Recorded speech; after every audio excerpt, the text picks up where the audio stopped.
내란 수계 윤석열 전 대통령의 평양 무인기 사건과 관련해서 법원은 1심에서 징역 30년을 선고했습니다. 누구보다 이 작전에 대해서 전문가라고 할 수 있는데요. 더불어민주당 김병주 의원님 모시고 자세한 거 여쭤보도록 하겠습니다. 어서 오십시오, 의원님. 네, 안녕하세요. 예, 잘 지내고 계십니까? 네. 아유, 선거 때는 열심히 다녔는데 네. 지금은 또 지역 네. 관리하고 있습니다. 그렇군요. 네, 네.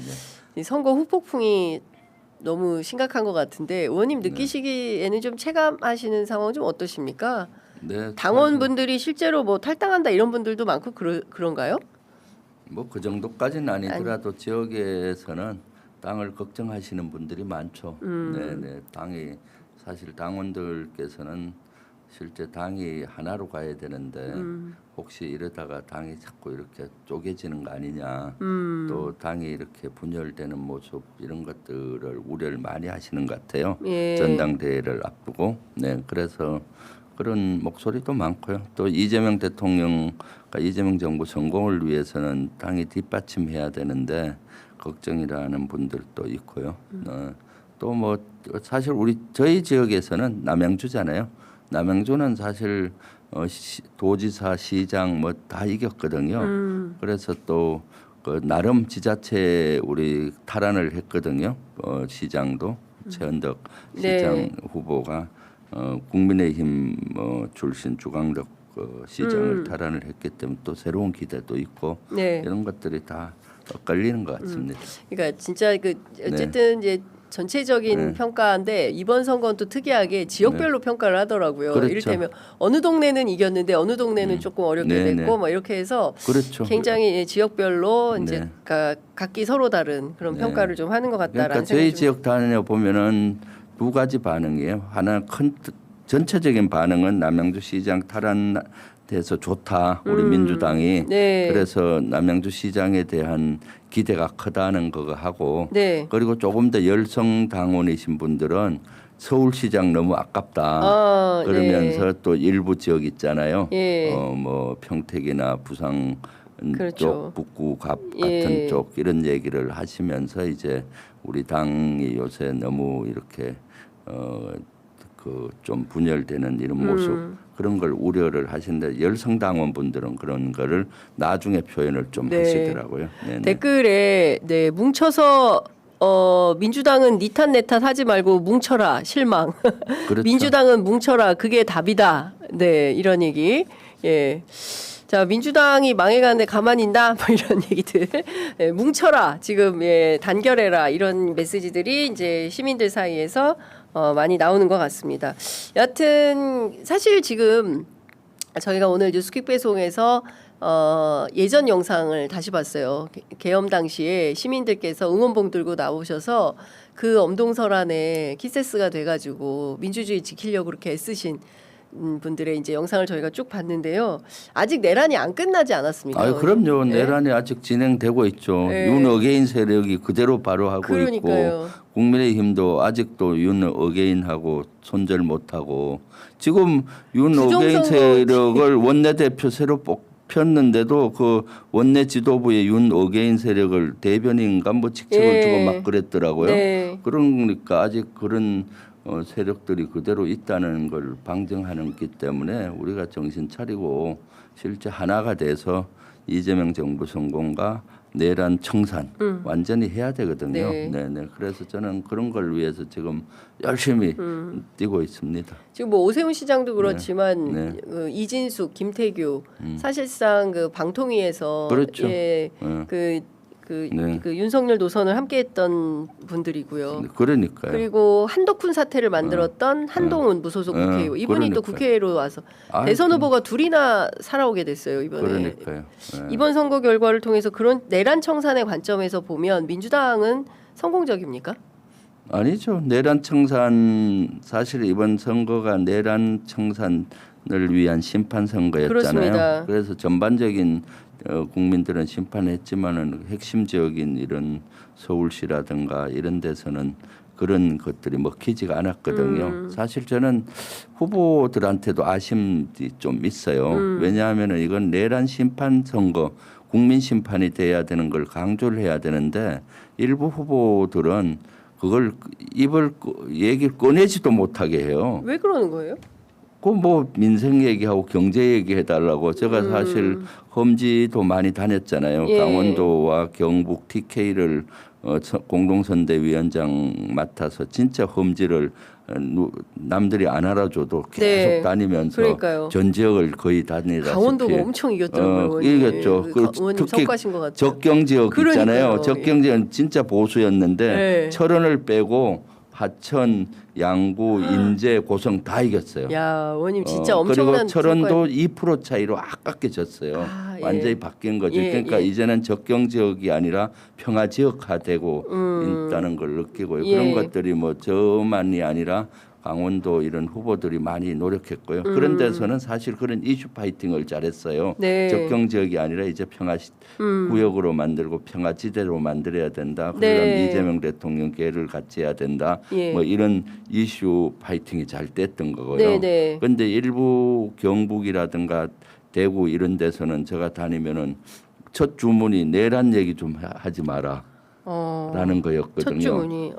그래서는 안 되죠. 사실은 내란 청산의 심판 선거라는 예. 걸 규정을 하고 예. 정체성을 밝히면서 했으면은 우리가 졌더라도 영토가 확장이 되는 거예요. 그렇죠. 그런데 개인의 어떤 그런 것만 내세우게 되면은 저도 영토 확장이 안 된 상태로 지는 거예요. 그래도 저는 되게 고무적으로 보는 것이 선 특히 TK하고 강원도는 네. 우리가 많이 그쪽이 많이 변화됐다고 봐요. 예.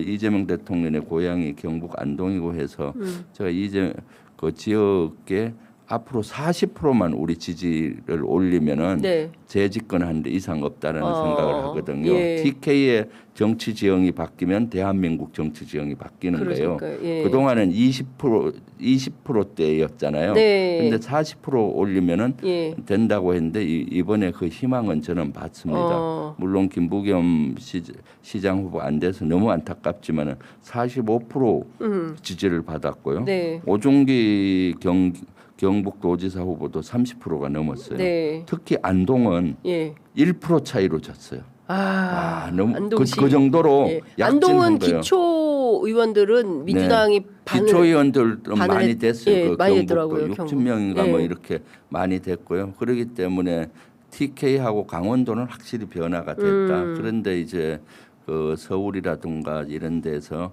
아쉬움이 너무 많죠. 네. 그래서 이것은 우리 당의 책임이기도 하고 후보의 책임이기도 하고 우리 모두의 책임이기도 하죠. 그래서 그런 것들을 정확히 분석을 해서 네네. 앞으로 진짜로 그 이재명 정부 성공을 완전히 견인할 수 있는 우리 당으로 네. 거듭나야 된다고 저는 보고 있고요. 예. 또 그러려면 결국은 당이 하나가 돼야 되잖아요. 네. 하나가 됐을 때 힘이 강한 것이고 분열됐을 때 약한 거잖아요. 네. 그런 노력이 좀 필요하다라고 보입니다. 대통령 X는 어떻게 들으셨습니까? 대통령님 사실 주말 사이 X 가지고 지금 말이 해석을 어떻게 해석 해야 투쟁. 되느냐 네, 해석이 뭐 하고 분분합니다. 네. 있잖아요. 예. 네, 저는 대통령께서는 전체적인 우리 당이 가야 되는 방향을 말씀하셨다고 저는 보이거든요. 네. 전당대회를 앞두고 이렇게 분열되는 모습도 있고 또 이번 지방선거에서 아쉬운 점이 너무 많잖아요. 네. 그런 것들에서 앞으로 어떻게 가야 되는 방향성을 잘 제시했다라고 저는 보고 있습니다. 방향성은 사실은 대통령께서는 사실은 정부가 잘 하려면 당이 뒷받침해 줘야 그렇죠. 되고 그럼 대통령 입장에서 정치적인 중립은 지키시지만은 당이 해주길 원하는 게 있잖아요. 네. 어떤 방향으로 해주길. 예. 그동안 당이 좀 부족한 게 있다라고 느끼신 거죠. 그렇기 때문에 당은 좀 이렇게 달라라는 그 간접적인 전 메시지라고 네네. 보고 있거든요. 그러니까 책임 정치를 해야 된다. 예. 여당 집권당이지 맞죠? 않습니까? 예. 그리고 이제는 12.3 내란 이후에 보수가 무너졌잖아요. 네. 국민의힘은 극우 정당이나 마찬가지고. 그렇습니다. 예. 그럼 우리가 이제 중도 보수로 확장해 가야 되고 예. 대통령께서는 우리 민주당을 후보로서 되시지만 대통령 되는 순간에 국민의 대통령이잖아요. 국민 전체를 이끄는 대통령이기 때문에 국민 통합이 네. 중요하고 이것을 본인도 지금 실천하고 있는데 당이 좀 뒷받침해 줬으면 좋겠다. 네, 네. 국민 통합 이런 건 우리가 대단히 미흡하죠 사실은. 네, 예. 그리고 이제 세 번째는 실용적인 어떤 국가 발전을 해야 된다. 네. 어떤 가치라든가 이념보다는 우리가 이게 좀 먹고 사는 문제 해결하고 선진국으로 하는 실용으로 가야 된다라는 이런 것들의 전체적인 방향을 주셨다고 봅니다. 사실 전당대회 하면 권력 투쟁은 당연한 거라고 봐요. 전당대회는 당권을 잡기 위해서. 근데 권력 투쟁보다는 권력 화쟁으로 가야 된다는 메시지. 권력 화쟁? 예.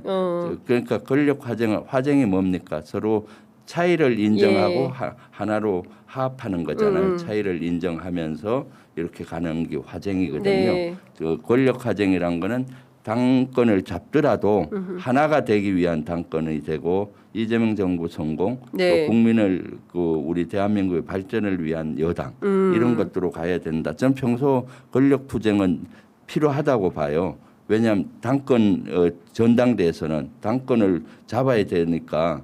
그런데 개인을 이해관계를 위한 당권 투쟁으로 가서는 안 되고 안 된다.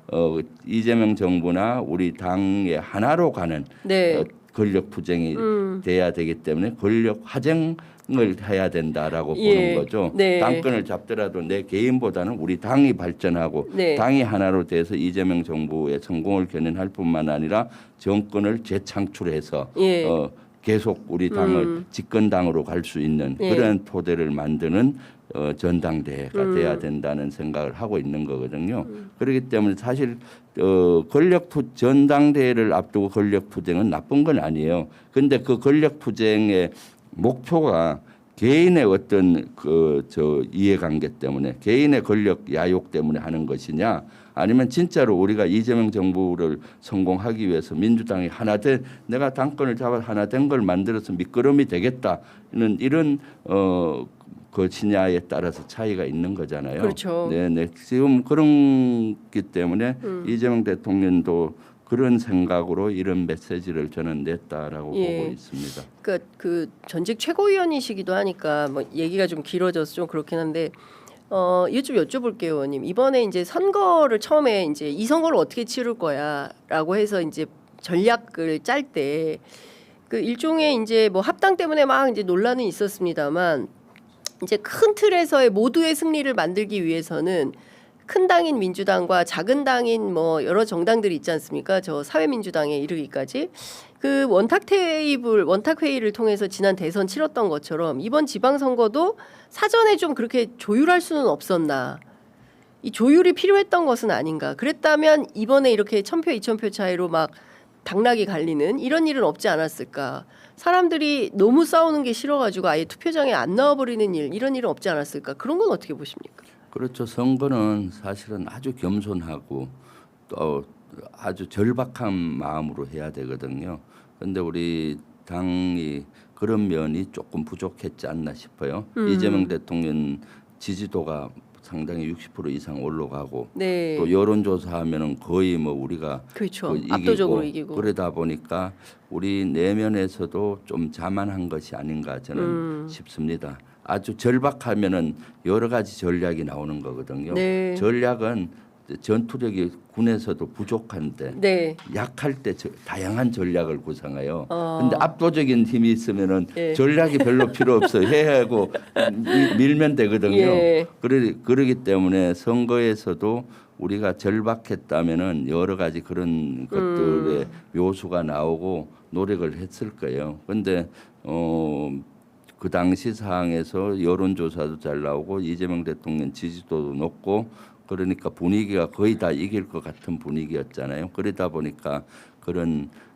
절박한 전략이 좀 부족했다라고 저는 보고 있거든요. 그렇기 때문에 이제는 절박함을 가지고 이번 전당대회도 또 아주 유능한 대표를 뽑아서 해야 되겠죠. 그리고 사실 이재명 대통령 메시지는 저는 이재명 대통령 철학이 잘 나타났다고 봐요. 사실 대표 시절에도 이런 말씀을 많이 하셨어요. 12.3 내란 전과 내란 후의 전략은 좀 바뀌어야 된다는 말씀을 많이 했어요. 12.3 내란 전에는 거대한 윤석열 그 악의 축과 비슷했잖아요. 예, 그걸 무너뜨려야 그렇죠. 이 윤석열 정권 끝장내야 사실은 우리 정부를 세울 수가 있고 예. 또 우리 대한민국 발전할 수 있잖아요. 윤석열의 악행이 얼마나 많았습니까? 그렇습니다. 예. 그런데 12.3 내란을 겪으면서 그것이 현실화됐고 이제 그 12.3 내란을 우리가 극복하는 과정에서 이제 윤석열은 무너졌고 예. 우리는 다시 일어날 수 있었잖아요. 그리고 사실은 정확히 표현하면 보수는 무너졌고 예. 극우만 남은 거죠. 그렇죠. 예, 네, 그렇기 맞습니다. 때문에 우리가 이제 집권 여당으로서의 준비를 해야 된다고 당 대표 시절에 얘기를 하셨어요. 네, 예. 그리고 사실 중도 보수들을 안기 위한 정책도 펼쳤고 또 사람들도 영입을 하기 시작했잖아요. 네네. 그리고 이제 대선 국면으로 접어들면서 대선 때 중도 보수인 분들도 영입을 하면서 그러한 전략을 해서 사실 대선 성공으로 갔고 이재명 정부가 수립된 거예요. 네. 그럼 거기 그런데 참 이재명 대통령께서는 초지일관 대통령 되시고도 이제 국민의 대통령이다. 그래서 국민 통합을 해야 그렇습니다. 된다해서 국무위원들도 예. 중도 보수인 분들을 영입을 해서 시키고 했잖아요. 예. 그런 개선에서 지금 이재명 대통령께서는 우리 당에 봤을 때 대통령 되시고 1년 됐잖아요. 우리 당에서 국민 통합적인 면은 부족했거든요. 네. 그리고 또 책임 정치 면에서도 혹시 자기 목소리를 내는 분들이 꽤 많았고 자기 정치하시는 분들도 네, 좀 네, 네. 있다라고 인식을 하셨을 거예요. 그 조금 자기 목소리를 죽이고 정부의 성공, 당의 단합 이런 것들로 가야 된다라는 생각에 인식을 하셨을 거라고 네. 봐요. 그렇기 때문에 그런 메시지를 내시지 않았나. 그래서 우리는 이 메시지를 지금 해석 논쟁 이것이 뭐 누구를 겨냥한 메시지다 이런 거라기 그 논쟁하기 전에 우리 모두 당이 가야 되는 방향이다라는 저는 생각을 하고 있고 본인 스스로부터 반성을 해야 돼요. 네. 아 여기에 내가 부족한 게 뭐였나. 그리고 보완하면 되잖아요. 국회의원 모두가 네. 그런 것들이 필요하다라고 보고 있죠. 오늘 이재명 대통령 레오 14세 만난다는데 더불어민주당 국회의원들 전부 내 탓이오를 좀 하면서 그렇죠. 네, 네. 아니, 그렇죠. 뭔가 새로운 걸 찾아야 되지 않을까라는 모든 생각이 좀- 것은 발전하려면은 내 탓이오 하는 사람은 발전하는 거고 네. 그 선거에서 탓이오. 꼭 진 사람들은 남 탓을 해요. 네. 나는 더 열심히 했는데 쟤 때문에 졌어. 또는 뭐 그렇게 하는 사람 발전이 없거든요. 네. 그래서 이번 지방선거는 전부 내 탓이오 해야 되는 거고 예. 거기에서 각자가 노력했을 때 하나가 되고 그 예. 단결된다고 보고 큰일 났습니다. 그랬을 때 이재명 정부도 성공할 수 성공하는 거다. 있다. 네네. 알겠습니다. 큰일 났습니다. 지금 54분 지나고 있는데 콤팩트하게 다뤄보도록 네, 하겠습니다. 저는 내란 속의 윤석열 전 대통령의 이 평양 무인기 침투 작전과 관련해서 서울중앙지법 형사 36부 재판장 이정엽 판사가 징역 30년형을 선고했습니다. 그러니까 검찰 특검이 구형한 그대로 확정 판결을 해버린 건데요. 일단 이 결과를 의원님께서는 어떻게 평가하십니까? 네, 여긴 두 가지 의미가 있죠. 네. 결과면에서는 사실 부족하죠. 그 이적행위잖아요. 이적행위죠. 네, 실제 그 대통령과 국방부 장관의 권력을 이용해서 네. 국민과 국가를 보호해야 되는데 전쟁까지 유발하려고 했던 이런 것들은 천인공노할 거기 그렇습니다. 때문에 이 정도 형 갖고는 안 되는데 부족한 면이 있다. 네. 그럼에도 불구하고 내용 면에서는 대단히 의미가 있다. 왜냐하면 12.3 내란은 단순히 일어난 것이 아니라 사전에 네. 전쟁까지 일으키려고 하면서 여건과 상황을 계엄의 사항을 조성을 하려고 했다라는 게 인정이 됐잖아요. 네네. 그것은 아주 큰 의미가 있다고 봐요. 지난번에 직위원 재판부에서는 마치 내란은 한 이틀 전부터 그러니까요. 결심을 한 12월 것처럼. 1일부터 한 것처럼 하는데 그 전에 벌써 1, 2년 전부터 예. 치밀하게 준비가 됐다는 거를 방증하고 이번에 인정을 한 거거든요. 그렇습니다. 그렇기 재판부는 때문에, 24년 9월부터 네, 그렇죠. 그리고 사실상 무인기 작전을 본격 추진한 그때부터 이 행동에 옮긴 거죠. 거다. 그렇죠. 그러니까 네. 사실상 23년 그러니까 대통령에 당선되고 몇 달 안 지나서 23년 11월부터 비상계엄을 준비하고 있는 거 그렇죠. 아닌가 이렇게 네. 이게 권창용 특검팀은 의심하고 있습니다. 그렇죠. 예. 23년 11월 부터 했다고 저도 계속 강조한 네. 것이 군 인사를 그때부터 시작했잖아요. 아. 여인영을 사령관에 방첩사령관으로 보내고. 임명하고 계엄 구조를 만드는 예. 거죠. 계엄할 수 있는 구조를. 그래서 실질적인 행동은 23년 11월이고 마음속에서는 네. 대통령 되면서부터 이미 시작됐다. 그래서 예. 저 청와대를 국방부 건물 뺏어서 들어가고 무소불위의 권력을 휘두르면서부터 예. 시작이 된 됐다라고 거다. 보고 있죠. 네. 야, 그러니까 지금 보면 말씀 주신 대로 의원님께서는 30년도 가볍다라고 이제 페이스북에 글도 올려주셨는데 MBC 보도에 따르면 24년 초에 윤석열의 국방부가 폴란드 업체하고 자폭 무인기 도입을 추진을 했다. 사실상 이때 120억 원의 예산을 들여서 무인기를 도입할 때 이때부터 무인기 작전을 염두에 둔 거 아닌가? 그 의심할 수가 있죠. 예. 사실 무인기에 필이 꼽혔던 것이 예. 22년도 12월 26일인가요? 북한 무인기가 예. 서울 상공을 맞아요, 뒤덮고 갔고 그때 제가 서울 상공뿐만 아니라 대통령실 상공 비행금지 구역까지 침범됐기 했다. 때문에 이것은 경고 실패다라고 맞아요. 했을 때 저 친구들이 저를 간첩으로 이적죄로 몰다가 간첩까지 몰았거든요. 맞아요. 그러니까 그때 엄청 혼이 난 거죠. 그래서 무인기가 대단히 유효하다. 우리도 아팠지만은 우리가 북한의 평양에 무인기를 보내면은 쟤들도 아플 것이다. 그때 아이디어가 난 것 같아요. 그래서 그 다음부터 드론 사령부를 만들고 무인기 사령부도 만들고 자폭 드론 무인기도 도입을 그때부터 하려고 했고 한 네. 것들이 다 이것을 이제 본인들의 권력 유지를 위해서 계엄 여건을 만들기 위해서 예. 할 수 있겠다라는 아이디어를 좀 그때 얻고 이런 전략들, 이런 정책들을 폈다라고 의심을 하고 있습니다. 네. 그러니까 사실 굉장히 오랫동안 추진된 거고, 그러니까 네. 나라 전체를 그야말로 21세기에 빛나는 대한민국을 그냥 독재 윤석열 독재 국가로 네. 한 번에 삼키고자 이런 전략을 쓴 건데, 그러면 예를 들어서 북한 이거는 외환 유치죄하고도 연동되지 않을까요? 지금 뭐 일반이죠. 물론 저쪽에서 그렇죠. 외환 유치제가 맞을 수 있는데 외환 유치제가 하려면은 네, 저가 공모, 공모해야 되는데 공모와 북한과 통모. 통모하고 같이 했을 그걸 찾아내지. 찾기가 어렵고 예. 사실 그거는 공모보다는 우리가 공격하면은 당연히 북한이 대응할 것이라고 생각을 하고 했었기 때문에 예. 일반 이적죄로 간 것 같아요. 예. 네. 그러니까 제가 보기에는 이게 결국에는 그 지금 뭐 첫 번째 내란 재판에서는 무기징역, 이번에 무인기 작전과 관련해서는 징역 30년. 네. 내란 전담 재판부에서는 이게 좀 흔들릴까요? 어떻게 보십니까? 이대로 계속 확정 판결 대법까지 이것이 갈까요? 대단히 근거가 되는 거죠. 내란은 단순히 우발적으로 된 것이 아니다. 네. 이렇게 치밀하게 전쟁까지 불사해 가면서 사항을 조성하려고 했던 이런 유죄 판결은 대단히 다 연결이 되고 네. 연관이 있다라고 봐요. 그리고 국민들께서도 이제 정확히 하나하나 진실로 다가가면서 이게 내란이 너무나 치밀하게 준비가 됐구나라는 걸 알게 됐고요. 또 그렇기 때문에 거기에 대한 법적 심판도 중요하지만 역사적 심판, 국민 심판이 중요하거든요. 사실 역사적인 심판도 이것은 단순한 우발적인 내란이 아니었다. 아마 후대에 가면 저는 이것이 윤석열 난이라고 윤석열의 난.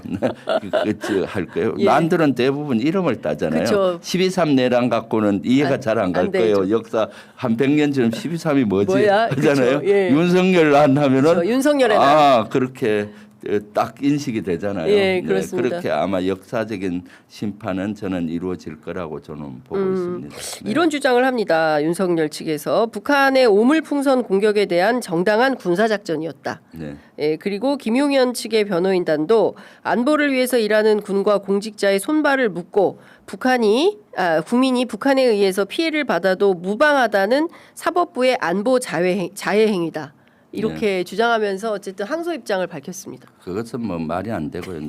늘 대응은 상대와 비례성 원칙을 따르거든요. 네. 북한이 도발하면 도발하는 것보다 조금 더 많게 이렇게 응징하고 하는 건데 이것은 뭐 평양에 무인기까지 보내서 그것도 김정은의 간조로 알려진 15 관저 위에다가 비라를 뿌리고 뭐 그뿐만 아니라 원산 뭐 네. 저런데 또 군사 주요 시설까지 맞습니다. 다 보내고 전쟁을 유발을 하려고 했죠. 그게 안 되니까 나중에는 오물풍처럼 원점 타격까지 예, 하려고 했잖아요. 맞아요. 예. 그것은 상대성 비례성 원칙 그동안 했던 어떤 유행 규정에 있는 또 예. 우리 교정 규정에 있는 그거를 범위를 넘어도 한참 넘은 거죠. 그것은 제가 봤을 때는 전쟁을 유발해 가면서까지 이렇게 했다. 그것 여인령의 메모에도 나오잖아요. 네네네. 전쟁 또는 뭐 통제 불능 상태 만들어서 네. 미니멈 네.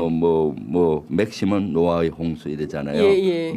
노아 홍수가 전쟁을 의미하는 거거든요. 그러니까요. 예. 네. 언행한 것으로 보이죠. 그렇기 때문에 그런 자료들을 다 아마 증거 자료 채택이 돼서 이번에 재판부에서 이런 것들이 인정이 됐다. 특히 무인기 북한 침투는 제가 계속 밝혀냈었잖아요. 네네네. 정확히. 엄청나게. 네, 그래서 그때도 계속 이것은 일반 이적죄 최소한 된다라고 주장을 했었고요. 그렇죠. 네, 예. 지금도 저 생각나요. 그때 무인기 관련해 가지고 의원님께서 국회 연설을 하셨는데 네. 의원님 무슨 대장 출신의 네. 군인을 간첩으로 그렇죠. 세워가지고 네, 그때 네. 그런 일이 있었지 않습니까? 네, 네, 그렇죠. 그러니까 네. 지금 생각해 보면 정말 엄혹한 시대를 이제 건너온 거다라는 생각이 좀 들기도 하네요. 네. 자, 끝으로 이것 좀 여쭤볼게요. 대통령 지금 그 유럽 순방 중인데요. 방산협력과 관련해서는 좀 어떻게 평가하십니까?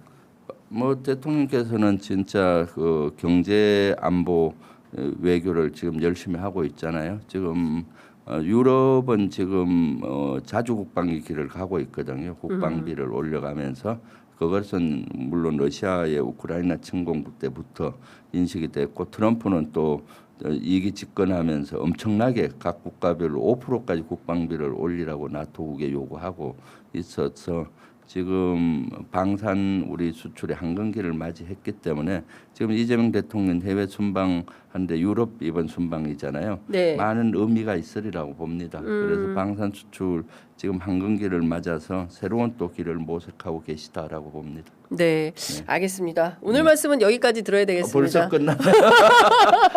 좀 얘기하다 보니까 끝났죠. 네. 의원님. 아무래도 다음에는 좀 시간을 길게 의원님은 더 한 자주. 시간으로 아니면 더 자주 네, 저희가 모시도록 하겠습니다. 네. 오늘 말씀 잘 들었습니다. 네. 혹시 끝으로 꼭 하시고 싶으신 말씀 있으면 한 말씀 듣고 마무리할게요. 모처럼 나왔는데 아주 네.